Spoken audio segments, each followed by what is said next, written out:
ប៉ុន្តែគឺជាទង្វើឬក៏អ្វីដែលបងអូនស្រីទាំង3នាក់នេះធ្វើឲ្យយើងទាំងអស់គ្នានៅទីនេះមានអារម្មណ៍ថាគួរឲ្យស្រឡាញ់ហើយរំភើបសម្រាប់ពួកគាត់មែនទេរំភើបសម្រាប់ពួកគាត់ហើយមានអារម្មណ៍ដូចមាននៅសេចក្តីសង្ឃឹមមួយយ៉ាងបើចំពោះខ្ញុំមានអារម្មណ៍ដូចគិតថាពួកគាត់ប្រសិនបើបន្តយ៉ាងដូចនេះបន្តស្រឡាញ់ព្រះស្គាល់ព្រះយ៉ាងដូចនេះជឿថាអនាគតរបស់គាត់នឹងល្អហ្មង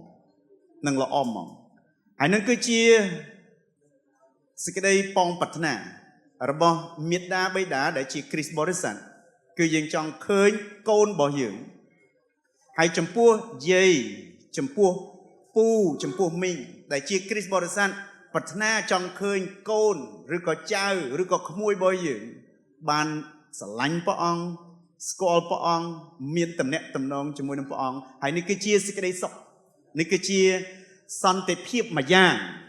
អាមែនទំនុកចិត្តមួយយ៉ាងនៅក្នុងជីវិតរបស់យើងទៅណាមកណាពេលដែលយើងឃើញកូនរបស់យើងដឹងថាកូនរបស់យើងស្រឡាញ់ព្រះយើងដឹងថាកូនរបស់យើងនៅជាប់ជាមួយព្រះមានទំនាក់ទំនងជាមួយព្រះដូចថាធ្វើឲ្យយើងមានសុវត្ថិភាពនៅក្នុងជីវិតរបស់យើងមិនឲ្យយើងមានការព្រួយបារម្ភពីអនាគតរបស់គេខ្លាំងមិនឲ្យយើងខ្វល់ខ្វាយឬក៏យើងភ័យខ្លាចអំពីអនាគតរបស់គេឬក៏ជីវិតរបស់គេខ្លាំងឯពីព្រោះអីយើងឃើញគេស្រឡាញ់ព្រះអង្គហើយកាលណាគេស្រឡាញ់ព្រះអង្គយើងដឹងថាគេនៅក្នុងកណ្ដាប់ព្រះហស្ថរបស់ព្រះអង្គគេនៅក្នុងគម្រោងការរបស់ព្រះអង្គហើយបើគេនៅក្នុងគម្រោងការនៅក្នុងកណ្ដាប់ព្រះហស្ថរបស់ព្រះអង្គណាយើងមានទំនុកចិត្តហ្មងបើគេនៅក្នុងដៃរបស់យើងគិតថាយើងមានទំនុកចិត្តមួយយ៉ាងមែនទេក្នុងនាមជាពុកយើងដឹងថាយើងស្រឡាញ់គេយើងការពារគេយើងនឹងផ្គត់ផ្គង់គេអានឹងក្នុងនាមយើងហើយសមត្ថភាពរបស់យើងប៉ុណ្ណឹងប៉ុន្តែតម្រាំបើព្រះជាម្ចាស់មានអ្វីៗទាំងអស់មានគ្រប់អំណាចហើយទៅដល់ពេលយើងឃើញគេស្រឡាញ់ព្រះអង្គគេផ្ញើជីវិតរបស់គេនៅក្នុងកណ្ដាប់ព្រះហស្ថរបស់ព្រះអង្គធ្វើឲ្យយើងមានអារម្មណ៍ថាយើងមានសេចក្តីសុខយើងថាយើងអស់ចិត្តយើងមានទំនុកទុកចិត្តយើងថាគេប្រកាសជានឹងបានល្អគេប្រកាសជាជោគជ័យនៅក្នុងជីវិតរបស់ពួកគេយើងឃើញគេនៅជាប់ជាមួយព្រះអង្គហើយស្រឡាញ់ព្រះអង្គខ្ញុំមានអារម្មណ៍រំភើបខ្ញុំមានអារម្មណ៍សប្បាយខ្ញុំមានអារម្មណ៍អដោយព្រោះឃើញយ៉ាងដូចនេះ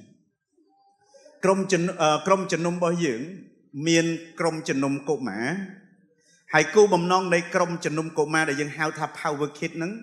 គឺយើងមានគោលបំណងចង់ឲ្យកុមារទាំងអស់ស្គាល់ព្រះយេស៊ូវចង់ឲ្យកុមារទាំងអស់រីកចម្រើនក្នុងព្រះយេស៊ូវហើយយើងចង់ឲ្យកុមារទាំងអស់ចែក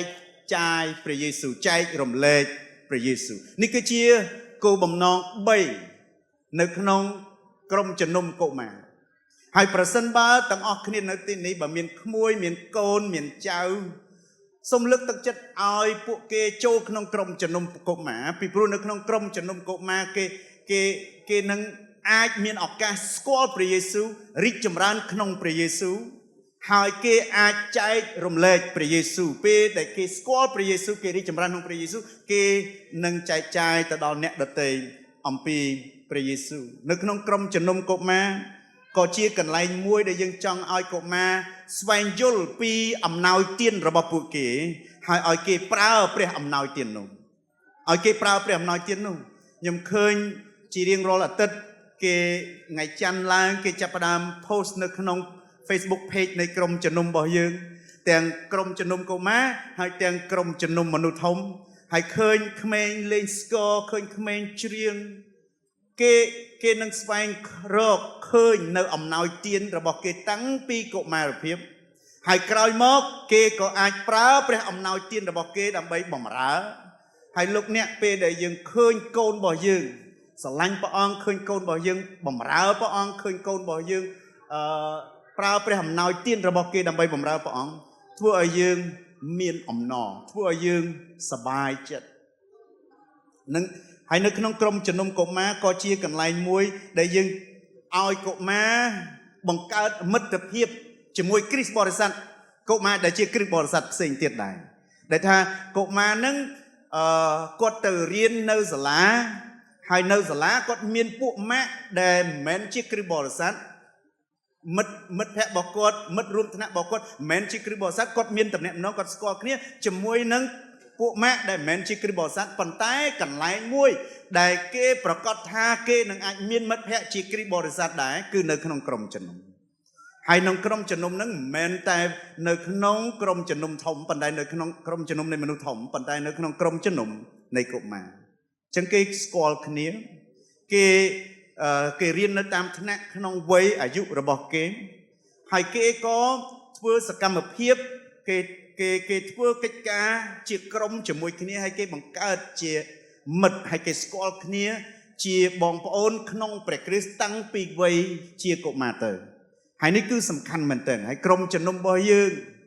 កំពុងតែជ្រងក្នុងវ័យក្មេងស្រឡាញ់ព្រះក្មេងកំពុងថ្វាយបង្គំព្រះស្គាល់ព្រះបម្រើព្រះហើយក្រោយមកគេខ្លាយទៅជាយុវវ័យខ្លាយទៅជាយុវជនខ្លាយមកជាយុវចាស់ដូចលោកអ្នកហើយនឹងខ្ញុំ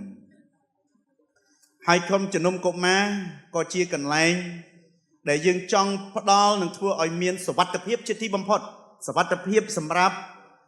រូបកាយរបស់គេហើយក៏សុវត្ថិភាពខាងផ្នែកចិត្តគំនិតរបស់ពួកគេដែរមានន័យថាយើងអត់ចង់ឲ្យទីកន្លែងឬក៏ក្រុមជំនុំកុមារដែលគេបង្អាប់គ្នាគេបន្ទាបគ្នាទៅវិញទៅមកគេបន្តោសបង្អាប់គេមើលងាយគ្នាទៅវិញទៅមកប៉ុន្តែជាបរិយាកាសមួយដែលថាក្មេងទទួលសេចក្តីស្រឡាញ់ក្មេងត្រូវបានទទួលចូលនៅក្នុងក្រុមជំនុំកុមារនេះគឺជាសុវត្ថិភាពក្នុងអារម្មណ៍ហើយក្មេងទទួលការសរសើរអាមែនហើយកាលណាគេបានទទួលការសរសើរប្រៀបដូចជាគេបានមានខ្យល់អុកស៊ីហ្សែនក្នុងការរីកចម្រើននៅក្នុងជីវិតរបស់ពួកគេឲ្យគេប្រឹងឲ្យគេចង់ស្គាល់ព្រះយេស៊ូវថែមទៀតអញ្ចឹងសុវត្ថិភាពទាំងផ្លូវកាយ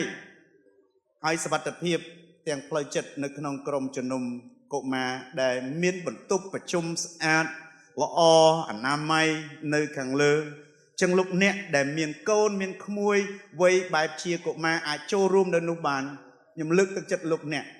សូមជំរុញនិងលើកទឹកចិត្តគេឲ្យចូលរួមនៅទីនោះពីព្រោះគេនឹងស្គាល់ព្រះជាមួយមិត្តភ័ក្តិដែលជាកុមារគ្រិស្តបរិស័ទផ្សេងទៀតព្រោះគេនឹងទទួលចាប់ផ្ដើមចេះបទចម្រៀងថ្វាយបង្គំបែបជាកុមារហើយពីព្រោះគេនឹងមានសុវត្ថិភាពហើយគេដឹងថាកន្លែងនេះគឺជាកន្លែងដែលគេត្រូវបានទទួលឬក៏កន្លែងដែលគេទទួលសេចក្តីស្រឡាញ់ខ្ញុំចង់លើកយកអត្ថបទគម្ពីរនៅទុតិយកថាចំពុកទី6ខទី4ដល់9ដើម្បីយើងសិក្សាជាមួយគ្នាបន្តិចហើយក្រោយមកយើងអបអរជាមួយនឹងកុមារនៃក្រុមជំនុំរបស់យើងនឹងមកសម្ដែងអ្វីដែលគេនឹងសម្ដែងឲ្យយើងឃើញយើងអបអរយើង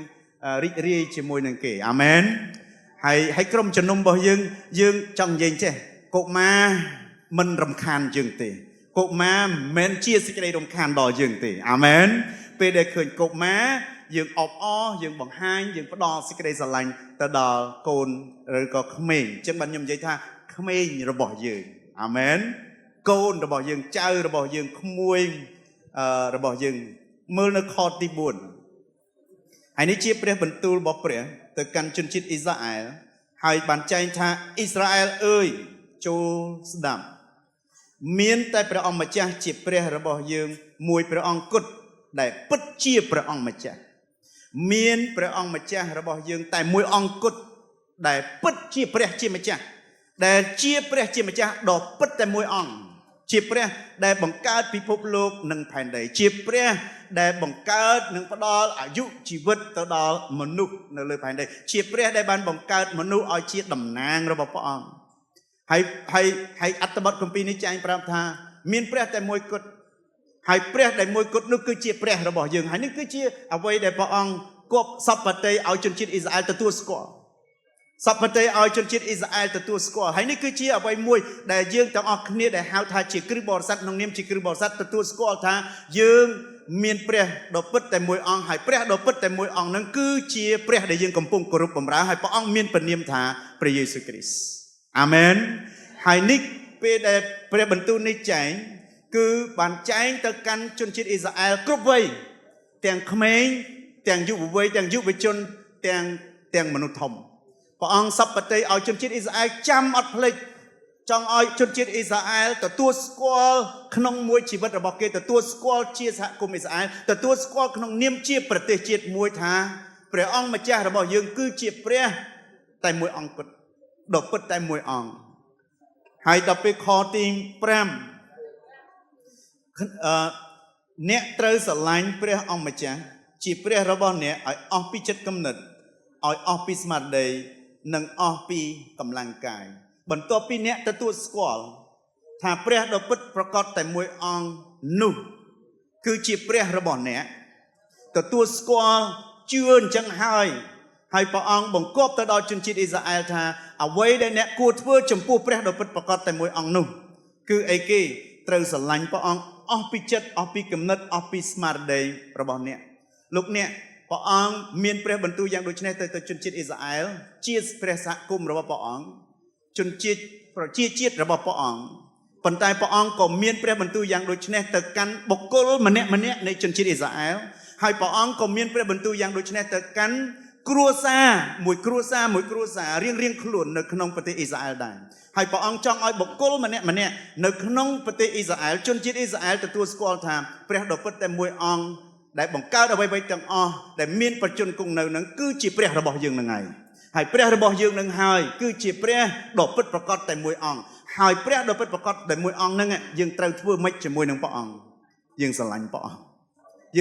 គជាបុគ្គលស្រឡាញ់ព្រះអង្គជាគ្រួសារស្រឡាញ់ព្រះអង្គហើយជាប្រទេសអ៊ីស្រាអែលទាំងមូលស្រឡាញ់ព្រះអង្គហើយព្រះអង្គប្រាប់អំពីកម្រិតនៃសេចក្តីស្រឡាញ់របស់គេចំពោះព្រះអង្គនឹងបែបម៉េចអស់ពីចិត្តអស់ពីគំនិតអស់ពីស្មារតីនិងអស់ពីកម្លាំងកាយតើយើងធ្វើដូចម្ដេចដើម្បីឲ្យយើងដឹងថាព្រះយេស៊ូវទីមួយព្រះយេស៊ូវជាព្រះដ៏ពិតតែមួយអង្គហើយជាព្រះអង្គម្ចាស់របស់យើងតើយើងត្រូវធ្វើយ៉ាងម៉េចដើម្បីឲ្យយើងអាចស្រឡាញ់ព្រះអង្គ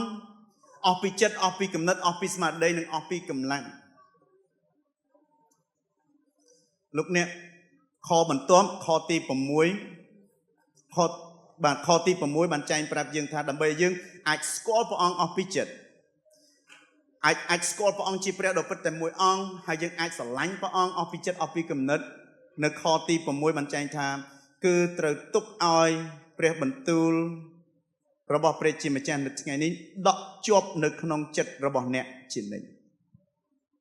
កាលណាព្រះបន្ទូលរបស់ព្រះជាម្ចាស់ដក់ជាប់នៅក្នុងចិត្តគំនិតរបស់មនុស្សម្នាក់ជានិច្ចមនុស្សម្នាក់នឹងតែងតែទទួលស្គាល់ 100% ជានិច្ចកាលថាព្រះអង្គជាព្រះដ៏ពិតប្រាកដព្រោះអីព្រះបន្ទូលដក់ជាប់នៅក្នុងចិត្តគំនិតរបស់ពួកគេហើយធ្វើម៉េចដើម្បីឲ្យយើងអាចស្រឡាញ់ព្រះបន្ទូលធ្វើម៉េចដើម្បីឲ្យកូនរបស់យើងដើម្បីកុមាររបស់យើងដើម្បីឲ្យក្មួយរបស់យើងចៅរបស់យើងមានព្រះបន្ទូលដក់ជាប់នៅក្នុងចិត្តគំនិតរបស់យើងជានិច្ចនៅក្នុងចិត្តគំនិតរបស់គេជានិច្ចខទី7ថាចូលបង្រៀនកូនចៅរបស់អ្នករាល់គ្នាអំពីព្រះបន្ទូលនេះត្រូវនិយាយឲ្យវាស្ដាប់ពេលអ្នកនៅផ្ទះពេលអ្នកធ្វើដំណើរពេលចូលដំណេកនិងពេលក្រោកពីដំណេកដើម្បីឲ្យយើងស្គាល់ព្រះអង្គថាជាព្រះដ៏ពិតប្រាកដដើម្បីឲ្យយើងស្រឡាញ់ព្រះអង្គអស់ពីចិត្តអស់ពីគំនិតហើយឲ្យកូនរបស់យើងអញ្ចឹងដែរឲ្យក្មេងរបស់យើងអញ្ចឹងដែរតលតែឲ្យព្រះបន្ទូលរបស់ព្រះអង្គម្ចាស់ដក់ជាប់នៅក្នុងចិត្តនៅក្នុងគំនិតរបស់គេហើយបើអត់មានព្រះបន្ទូលដក់ជាប់នៅក្នុងចិត្តនៅក្នុងគំនិតរបស់គេទេពិបាកនឹងទទួលស្គាល់ថាព្រះអង្គដែលជាព្រះដ៏ពិតប្រាកដនោះជាព្រះរបស់យើងណាពិបាកនឹងឲ្យកូនរបស់យើងពិបាកនឹងឲ្យយើងគ្រួសាររបស់យើងស្រឡាញ់ព្រះអង្គអស់ពីចិត្តអស់ពីគំនិតអស់ពីស្មារតីណាប៉ុន្តែយើងអាចធ្វើអញ្ចឹងបានតលតែព្រះបន្ទូលរបស់ព្រះអង្គដក់ជាប់នៅក្នុងចិត្តគំនិតរបស់យើងហើយធ្វើម៉េចដើម្បីឲ្យព្រះបន្ទូលរបស់ព្រះអង្គដក់ជាប់នៅក្នុងចិត្តគំនិតរបស់យើងនៅខទី7បានចែងប្រាប់យើងថាទី1បង្រៀនហើយទី2និយាយបង្រៀនព្រះបន្ទូលរបស់ព្រះអង្គនិយាយព្រះបន្ទូលរបស់ព្រះអង្គហើយទី3ចងព្រះបន្ទូលព្រះអង្គដាក់ព្រះបន្ទូលព្រះអង្គនៅកន្លែងណាដែលងាយមើលឃើញខទី8បន្ទាប់ទៀតលោកអ្នកខទី8ត្រូវចងព្រះបន្ទូលទាំងនេះ chia sẻ nhà chụp nợ đài hai đặt nợ lơ nghe rồi bỏ nè chôl sơ xe lơ crop việc tia nâng clown phía krong rồi bỏ nè đam bay ai pre bẩn tu đọ chụp nợ khung chất nợ khung cầm nứt bỏ dưỡng đam bay ai pre bẩn tu đọ chụp nợ khung chất nợ khung cầm nứt côn bỏ dưỡng hay cả na pre bẩn tu đọ chụp nợ khung chất nợ cầm nứtในcôn bỏ dưỡng nghe ai kê sờ lạnh bỏ ông off bị chất off bị cầm nứt off bị smart đấy hay pe ai kê sờ lạnh bỏ ông off bị chất off bị cầm nứt off bị smart đấy nghe ai kê từ tu squat tha pre đọ pấtประกอบนุคือจีpreระbỏ dưỡng hay bỏ ông pất chia để miên phần niệm tha ព្រះយេស៊ូវគ្រីស្ទអញ្ចឹងកិច្ចការ3ដើម្បីជួយឲ្យយើងដកធ្វើឲ្យព្រះបន្ទូលដកជាប់នៅក្នុងចិត្តក្នុងគំនិតរបស់យើងគឺអីគេបង្រៀនកូនបង្រៀនអ្នកបង្រៀនក្រុមគ្រួសាររបស់យើងនិយាយឲ្យវាស្ដាប់ពេលយើងធ្វើដំណើរពេលយើងនៅផ្ទះពេលយើងចូលដំណេកពេលយើងក្រោកពីដំណេកហើយមិនត្រឹមតែប៉ុណ្ណោះយើងចងវាមែនទេសម័យមុនគេចងប៉ុន្តែពេលនេះគឺអត់ទេយើងអាច print យើងអាចឆ្លាក់ print យើងអាចរចនាវានៅក្នុង Photoshop អីណាផ្សេងដាក់ធ្វើម៉េចឆ្នៃធ្វើម៉េចឲ្យគេឃើញព្រះបន្ទូលរបស់ព្រះអង្គអញ្ចឹងទាំងពេលដែលយើងនិយាយគេឮព្រះបន្ទូលរបស់ព្រះអង្គហើយពេលដែលយើងចាប់ផ្ដើមណែនាំបង្រៀនគេឮពីព្រះបន្ទូលរបស់ព្រះអង្គហើយពេលដែលគេចូលមកផ្ទះពេលដែលគេចូលទៅក្នុងបន្ទប់ពេលដែលគេចូលមកកន្លែងការងារឬក៏មកក្រុមជំនុំគេឃើញព្រះបន្ទូលរបស់ព្រះអង្គអញ្ចឹងឲ្យគេឃើញឲ្យគេទទួលជាសេចក្តីបង្រៀនហើយឲ្យគេស្ដាប់ឮគ្រប់ពេលវេលាលោកអ្នកតាមរយៈអត្ថបទគម្ពីរនេះចំណុចមួយដែលបញ្ជាក់ឲ្យខ្ញុំឃើញច្បាស់ការបង្កើតសិស្សជាមួយនឹងកុមារគឺនៅឯផ្ទះរបស់ពួកគេភាគច្រើនការបង្កើតសិស្សជាមួយនឹងកូនរបស់យើងឲ្យស្រឡាញ់ព្រះយេស៊ូវឲ្យទទួលស្គាល់ថាព្រះយេស៊ូវជាព្រះដ៏ពិតតែមួយអង្គហើយជាព្រះរបស់គេការបង្កើតសិស្សបែបនោះពេលភាគច្រើនគឺកើតឡើងនៅក្នុងគ្រួសារកើតឡើងនៅក្នុងផ្ទះអត្ថបទគម្ពីរនេះបានចែងប្រាប់យើងទៅកាន់ប្រជាជនអ៊ីស្រាអែលហើយប្រជាជនអ៊ីស្រាអែលទាំងអស់នោះគួរតែស្រឡាញ់ព្រះអង្គអស់ពីចិត្តអស់ពីគំនិតអស់ពីស្មារតីហើយមិនត្រឹមតែប៉ុណ្ណោះខទី6រហូតតទៅខទី7ទៅថាចូលបង្រៀនចូលនិយាយឲ្យស្ដាប់ហើយចូលចងព្រះបន្ទូលនោះឲ្យគេឃើញអ្នកណាគេធ្វើការទាំងអស់ហ្នឹងគឺជាឪពុកហើយជាម្ដាយគឺជាឪពុកហើយជាម្ដាយដែលបង្រៀនដែលនិយាយហើយដែលឲ្យគេឃើញព្រះបន្ទូលរបស់ព្រះអង្គនេះគឺជាតួនាទីចម្បងសំខាន់នៅក្នុងផ្ទះគឺថាការបង្កើតសិស្សហើយភាពជាសិស្សរបស់ព្រះយេស៊ូវគ្រីស្ទគឺនៅផ្ទះខ្លាំងជាងនៅក្រុមជំនុំគឺជាកន្លែងដែលបង្កើតបរិយាកាសឲ្យកូនរបស់យើងមករីករាយជាមួយនឹងព្រះជាម្ចាស់ជាមួយក្មេងដទៃផ្សេងទៀតក្រុមជំនុំគឺជាកន្លែងដែលបង្កើតបរិយាកាសឲ្យកូនរបស់យើងឲ្យក្មេងគេសរសើរដំកើងព្រះអង្គថ្វាយបង្គំព្រះអង្គហើយឲ្យគេស្វែងយល់អំពីព្រះអំណោយទានរបស់គេហើយប្រើព្រះអំណោយទានរបស់គេដើម្បីបម្រើព្រះអង្គក្រុមជំនុំគឺជាកន្លែងទី2ដែលអាចជួយឲ្យកូនរបស់យើងស្គាល់ព្រះអង្គប៉ុន្តែក្រុមជំនុំមិនមែនជាកន្លែងទី1ដើម្បីឲ្យកូនរបស់យើងស្គាល់ព្រះអង្គទេក្រុមជំនុំគឺជាកន្លែងទី2អត្ថភាពទី2ហើយក្រុមជំនុំជីវិតថ្មីភ្នំពេញថ្មីនឹងធ្វើអ្វីៗទាំងអស់ដែលយើងអាចធ្វើបានអស់ពីសមត្ថភាពរបស់យើងដើម្បីជួយឲ្យកូនរបស់លោកអ្នកស្គាល់ព្រះអង្គរីកចម្រើនក្នុងព្រះអង្គហើយចែកចាយពីព្រះអង្គប៉ុន្តែគោលបំណងទាំង3នេះមានប្រសិទ្ធភាពខ្លាំងមែនទែននៅក្នុងផ្ទះមានប្រសិទ្ធភាពខ្លាំងមែនទែននៅក្នុងផ្ទះសូមមើលនៅអត្ថបទគម្ពីរមួយទៀតនៅអេភេសូនៅអត្ថបទគម្ពីរព្រះគម្ពីរអេភេសូលោកអ្នកឃើញរូបនេះគឺជារូបរបស់ឪពុកហើយនឹងកូន2នាក់គឺកូនប្រុសហើយនឹងកូនស្រីហើយពេលដែលខ្ញុំឃើញរូបនេះធ្វើឲ្យខ្ញុំស្ដាយក្រោយដោយព្រោះខ្ញុំមិនបានធ្វើជាឪពុកតាម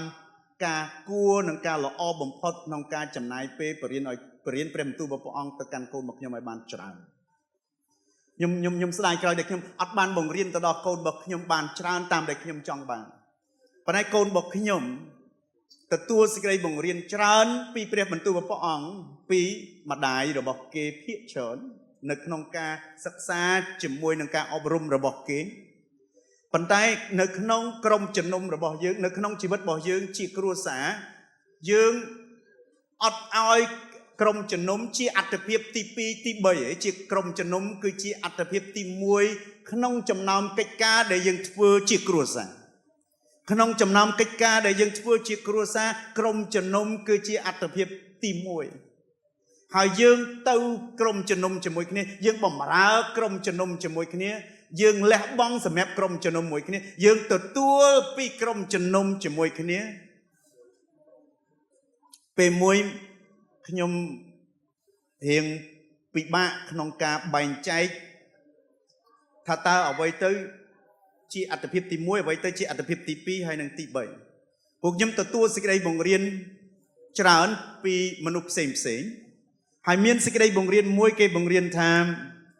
អត្តភាពក្នុងជីវិតក្នុងនាមជាអ្នកបម្រើព្រះអង្គអត្តភាពនៅក្នុងក្នុងចំណោមក្នុងនាមជាគ្រិស្តបរិស័ទគឺទី1អត្តភាពទី1គឺព្រះជាម្ចាស់អញ្ចឹងត្រូវតែចាត់ទុកព្រះអង្គជាលេខ1ចម្បងសំខាន់ជាងអ្វីៗទាំងអស់ហើយទៅដល់ពេលទី2គេបង្រៀនខ្ញុំថាគ្រួសារជាអត្តភាពទី2ហើយនៅក្នុងគ្រួសារហ្នឹងគឺភរិយាឬក៏ស្វាមីរបស់យើងជាទី1ហើយក្រោយមកបានកូនហើយទៅដល់ពេលទី3អត្តភាពទី3គឺការងារអញ្ចឹងអត្តភាពទី3គឺការងារបន្ទាប់ពីក្រុមគ្រួសារប៉ុន្តែខ្ញុំចាប់ផ្ដើមហើយទៅដល់ពេលសំទោសជាពន្ធកិច្ចហើយដល់ពេលទី4គឺស្អីផ្សេងទៀតមកប៉ុន្តែសំខាន់គឺ3ហ្នឹងឲ្យបានលំដាប់លំដោយទី1គឺព្រះទី2គឺគ្រួសារហើយទី3ពន្ធកិច្ចហើយខ្ញុំពិតជាពិបាកមែនទែនខ្ញុំថាហើយខ្ញុំស្កោតទោសខ្លួនឯងខ្ញុំថាខ្ញុំធ្វើអត់បានល្អទេពីព្រោះខ្ញុំចំណាយពេលច្រើនក្នុងពន្ធកិច្ចប៉ុន្តែខ្ញុំអត់បានចំណាយពេលច្រើនជាមួយក្រុមគ្រួសារបើប្រៀបធៀបជាមួយនឹងការចំណាយពេលមួយពន្ធកិច្ចនៅពន្ធកិច្ចជួនកាលខ្ញុំធ្វើការ8ម៉ោងទៅ10ម៉ោងយប់ហើយខ្ញុំនៅតែធ្វើការពន្ធកិច្ចទៀតហើយទៅដល់ពេលអញ្ចឹងធ្វើឲ្យខ្ញុំចាប់ផ្ដើមមានអារម្មណ៍ថា guilty មានអារម្មណ៍ជាប់ពិរុទ្ធដោយព្រោះខ្ញុំអត់បានធ្វើល្អខ្ញុំមានអារម្មណ៍ថាខ្ញុំអត់បានផ្ដល់ពេលវេលាឬក៏អត្តភាពទី2ទៅដល់ក្រុមគ្រួសារខ្ញុំពិបាកមែនទែនរហូតដល់ខ្ញុំជួបស្ត្រីម្នាក់ហើយគាត់ឈ្មោះ Pam Walton Pam ហើយ Pam គាត់មកនិយាយជាមួយខ្ញុំគាត់ថាសុភាខ្ញុំព្យាយាមបែងចែកអត្តភាពនឹងមកជីវិតរបស់ខ្ញុំអត់ត្រូវសោះគឺតែងតែមានអារម្មណ៍ពិបាកដោយព្រោះបែងចែកគិតចុះគិតឡើង8ម៉ោងធ្វើការនៅវិហារ10ម៉ោងធ្វើការនៅវិហារទៅដល់ពេលទៅផ្ទះវិញដល់ម៉ោងគេងតិចតួចចំណាយពេលមួយក្រុមគ្រួសារប៉ុន្តែគាត់ប្រាប់ថាអញ្ចេះគាត់ប្រាប់ថាត្រូវធ្វើពន្ធកិច្ចជាមួយគ្រួសារត្រូវធ្វើពន្ធកិច្ចជាមួយគ្រួសារត្រូវទៅក្រុមជំនុំជាមួយគ្រួសារកុំបែងចែកគ្រួសារហើយនឹងពន្ធកិច្ចផ្សេងពីគ្នាកុំបែងចែកក្រុមជំនុំនិងគ្រួសារបែងចែកពីគ្នាច្រើនពេកមានពេលចេះបែងចែកបានប៉ុន្តែមានពេលជាច្រើនដែលធ្វើពន្ធកិច្ចជាមួយនឹងគ្រួសារនាំកូនរបស់អ្នកទៅបម្រើព្រះអង្គជាមួយអ្នកនាំកូនរបស់អ្នកទៅចូលរួមកម្មវិធីក្រុមជំនុំជាមួយអ្នកអញ្ចឹងយើងអត់បែកគ្នាទេយើងនៅតែជាមួយគ្នាប៉ុន្តែយើងទៅធ្វើជាមួយគ្នាចូលរួមជាមួយគ្នាហើយតាំងពីនោះមកខ្ញុំមានអារម្មណ៍ថាខ្ញុំធ្វើត្រឹមត្រូវខ្ញុំអត់ចោទប្រកាន់ខ្លួនឯងទៀតខ្ញុំអត់ស្កោតទោសខ្លួនឯងទៀតពីព្រោះខ្ញុំធ្វើអ្វីៗទាំងអស់នេះជាមួយនឹងគ្រួសារហើយគ្រួសាររបស់ខ្ញុំចាត់ទុកថាពន្ធកិច្ចជារបស់យើងទាំងអស់គ្នាទាំងគេតាំងពីទូចរហូតទៅដល់គេមកពេញវ័យហើយនៅក្នុងអត្ថបទគម្ពីរអេពីសូតនេះបានចែងប្រាប់យើងថាអញ្ចឹងរីឯបងប្អូនដែលជាឪពុកវិញកុំធ្វើឲ្យកូនរបស់ខ្លួនមួម៉ៅនោះឡើយវ៉ាវអូរីឯឪពុកវិញកុំធ្វើឲ្យកូនរបស់ខ្លួនមួម៉ៅឡើយរីឯបងប្អូនជាឪពុកវិញកុំធ្វើឲ្យកូនរបស់ខ្លួនមួម៉ៅឡើយតែត្រូវអប់រំវាដោយពាក្យព្រានប្រដៅអប់រំវាដោយពាក្យព្រានប្រដៅនិងដំបូន្មានស្របតាមព្រះអង្គម្ចាស់ ភាសាអង់គ្លេសថា instead bring them up in the training and instruction of the Lord wow ផ្ទុយទៅវិញអប់រំ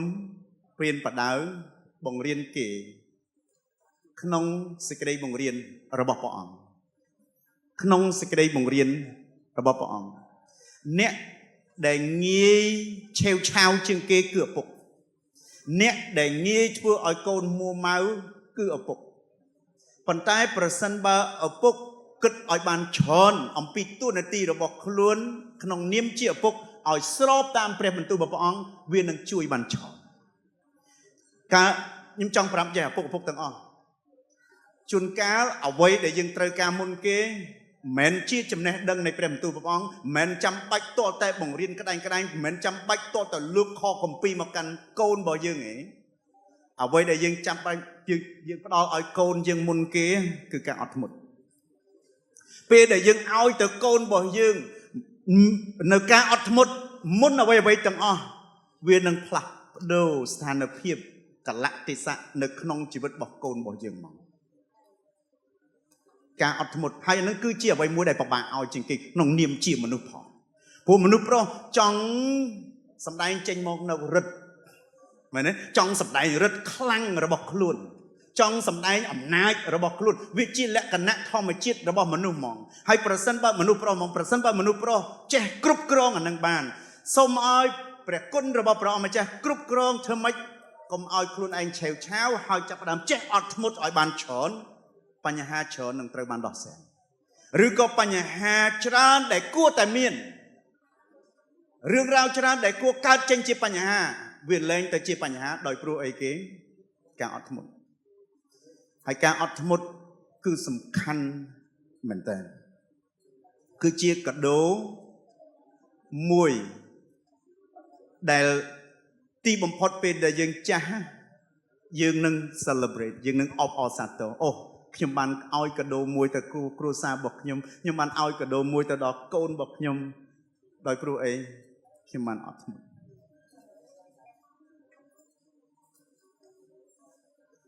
ទូមាននិយាយប្រាប់អំពីព្រះបន្ទូលរបស់ព្រះអង្គ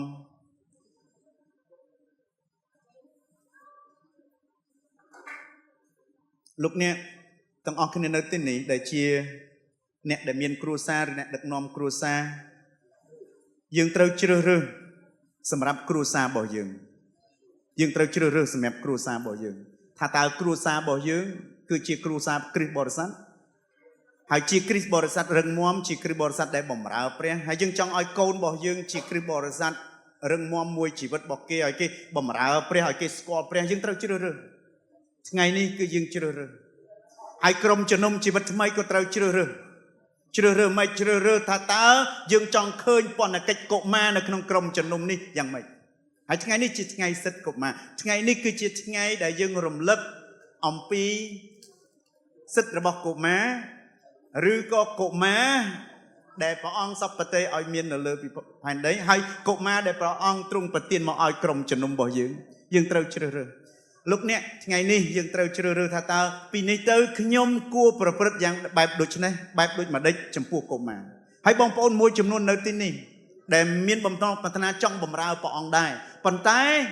កន្លងមកចិត្តចង់បម្រើកុមារដែរប៉ុន្តែគិតថាការបម្រើពន្ធកិច្ចកុមារគឺជាពន្ធកិច្ចមួយដែលអន់ជាពន្ធកិច្ចមួយដែលទុនទាប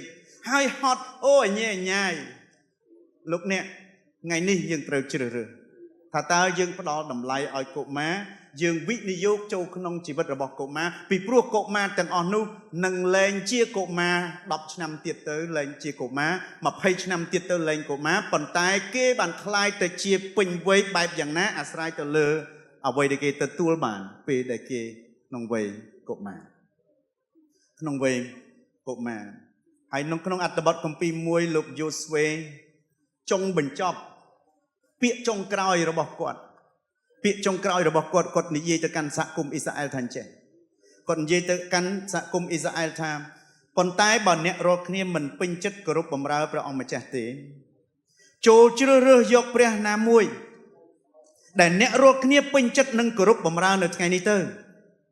គឺមានតែព្រះនៃបុព្វបុរសរបស់អ្នករាល់គ្នាគោរពបម្រើនៅខាងនាយទន្លេអ៊ើប្រាតឬក៏ព្រះនៃជនជាតិអាម៉ូរីនៅក្នុងស្រុកដែលអ្នករាល់គ្នាស្នាក់នៅពីដើមរីឯខ្ញុំនិងគ្រួសាររបស់ខ្ញុំវិញយើងនឹងគោរពបម្រើព្រះអង្គម្ចាស់រីឯខ្ញុំហើយនឹងគ្រួសាររបស់ខ្ញុំវិញខ្ញុំនឹងគោរព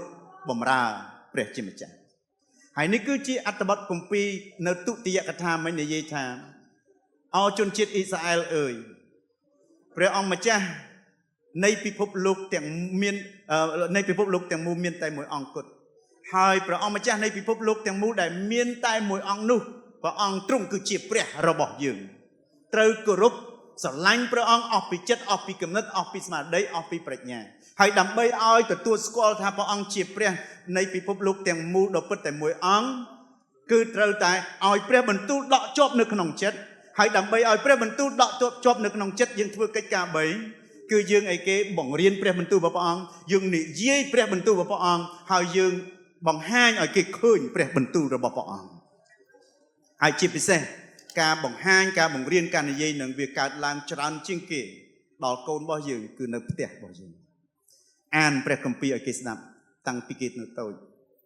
និយាយអំពីព្រះបន្ទូលសន្យារបស់ព្រះអង្គឲ្យគេស្ដាប់ឲ្យគេឮឲ្យគេទន្ទិញតាំងពីគេនៅតូចហើយគេនឹងមានព្រះបន្ទូលដកជាប់នៅក្នុងចិត្តរបស់គេហើយជាពិសេសលោកអ្នកចុងក្រោយឡើងលោកអ្នកនឹងអាចនិយាយឲ្យជ្រើសរើសដោយលោកយូស្វេគាត់ថារីឯខ្ញុំនិងក្រុមគ្រួសាររបស់ខ្ញុំវិញយើងនឹងគោរពបម្រើព្រះអង្គយើងនឹងគោរពបម្រើព្រះអង្គម្ចាស់តោះលោកអ្នកនេះគឺជាការជ្រើសរើសរបស់យើង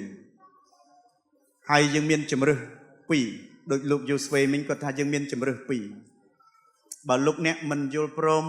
មិនព្រមព្រៀងក្នុងការគោរពបម្រើព្រះនៃពិភពលោកទាំងមូលព្រះដ៏ពិតប្រាកដតែមួយអង្គដែលមានព្រះនាមថាព្រះយេស៊ូវនឹងទេអត់អីទេជ្រើសរើសគោរពបម្រើព្រះពីអតីតកាលមុនចោះព្រះនៃដូនតារបស់យើងចោះប៉ុន្តែលោកយូស្វេគាត់ជ្រើសរើសហើយនេះគឺជាការមួយដែលព្រះអង្គសពតិឲ្យយើងទាំងអស់គ្នានៅទីនេះជ្រើសរើសខ្ញុំហើយនឹងកូនរបស់ខ្ញុំហើយនឹងគ្រួសាររបស់ខ្ញុំយើងគោរពបម្រើព្រះអង្គម្ចាស់អស់មួយជីវិតរបស់យើងហើយពេលណាយើងជ្រើសរើសធ្វើអញ្ចឹងនេះគឺជាគោលបំណងរបស់យើងបើកាលណាយើងជ្រើសរើសថានេះជាគោលបំណងនេះគឺជានិមិត្តក្នុងជីវិតរបស់យើងតោះយើងនឹងធ្វើអ្វីៗទាំងអស់ដែលឲ្យកូនដើម្បីឲ្យកូនរបស់យើងស្គាល់ព្រះអង្គដើម្បីឲ្យកូនរបស់យើងរីកចម្រើនក្នុងព្រះអង្គហើយដើម្បីឲ្យកូនរបស់យើងចែករំលែកព្រះអង្គបម្រើព្រះអង្គក្នុងជីវិតរបស់ពួកគេអាមែនសូមរួមចិត្តអធិដ្ឋានជាមួយខ្ញុំ